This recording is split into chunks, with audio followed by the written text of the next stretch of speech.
19,000 naman halaga ng Shabu Nakumpiska sa bypass operation sa San Fabian, Pangasinan.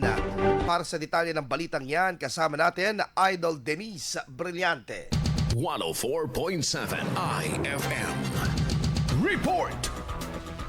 Nakumpiska ng mga otoridad ang nasa 19,040 pesos na halaga ng ipinagbabawal ng gamot sa isang anti-illegal drug bypass operation na isinagawa noong Sabado sa San Fabian, Pangasinan. Nasabat mula sa suspect ang 2.8 grams ng hinihinalang shabu kasama ng ginamit na bypass money at isang motorsiklong walang plaka. Kinilala ang suspect bilang isang 35 anyos na lalaki, lending collector at residente ng Mapandan. Dinala ang suspect kasama ang mga nakumpiskang ebidensya sa San Fabian Municipal Police Station habang inihahanda ang kaukulang kaso sa paglabag sa Republic Act 9165 o ang Comprehensive Dangerous Drugs Act of 2002. Kasama mula rito sa IFM News Dagupan, ito si Idol Denise Brillante Tatak, IFM.